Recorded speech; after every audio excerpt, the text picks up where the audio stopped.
Year అయింది cinema release అయ్యి March 22 దాటితే అరే 1 year అయిపోయింది సినిమా రిలీజ్ లేక అని ఫీల్ అవుతుండే నేను. సో 1 year ఎండ్ కాకముందే I'm coming with one more film గామి. సో మేము ఇది స్టార్ట్ చేసినప్పుడు సరిగ్గా నా పేరు కూడా మీకు తెలీదు, అప్పుడు స్టార్ట్ చేసాము.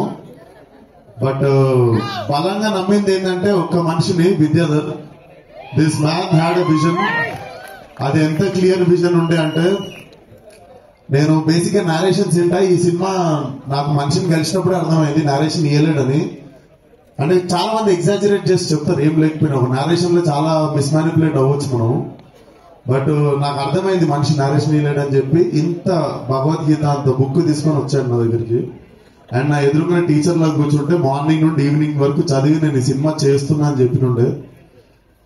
నాకు అన్ని సినిమాలు ఇచ్చిన కిక్ వేరు. ఇది అంటే నాకు తెలిసి నన్ను, విద్యాని, కార్తిక్ ని, ఆర్ట్ డైరెక్టర్ ప్రవళిక అండ్ మన సీజీ టీమ్, మా టీమ్ లో ఉన్న వాళ్ళందరినీ, చాలా చిన్న టీం ఉండే మాది, less than 20 people who believed in this film. And అక్కడ నుండి స్టార్ట్ అయ్యి today watching it on big screen feel so proud. And అన్ని చెప్తాను కదా, అన్ని సినిమాలు వేరు.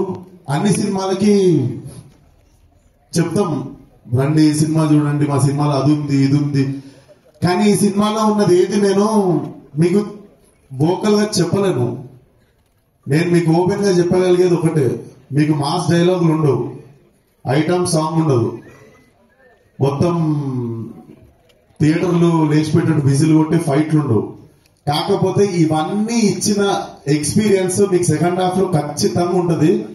అది డెఫినెట్లీ తెలుగు సినిమా నుండి, తెలుగు సినిమాని రిప్రజెంట్ చేసే ప్రతి ఫిల్మ్ మేకర్ ప్రౌడ్ గా ఫీల్ అయ్యే సినిమా మాత్రం ఖచ్చితంగా అవుతుంది గామి.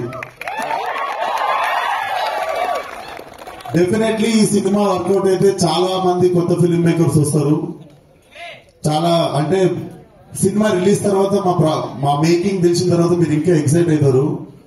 సో బేసిక్ ఒక పని చేద్దామని డిసైడ్ అయిన తర్వాత కారణాలు, ఎక్స్క్యూజెస్ పెట్టుకుని ఇంట్లో కూర్చుంటే సినిమాలు అవ్వవు.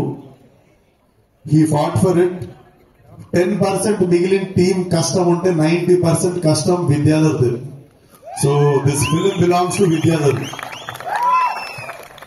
And thank you so much అన్న. ఈ సినిమాకి చీఫ్ గెస్ట్ ఎవరు వస్తారు ఏంటి అని మాట్లాడుతున్నప్పుడు I do not wanted to put it in one column. అంటే ఒక పర్టికులర్ పర్సన్ వస్తే ఈ సినిమా ఎట్లా మిస్మానిపులేట్ అయిపోతుందేమో అది ఇది అనుకున్న టైంలో నువ్వు ఆ రోజు ఫర్లక్నామా సినిమాకి రాకపోవడానికి కారణం ఈ రోజు రావాలని అనుకుంటాను bestly. But thank you so much. నేను ఎక్కువ పొగడ్డా, కాకపోతే ఒకటే మాట చెప్తా,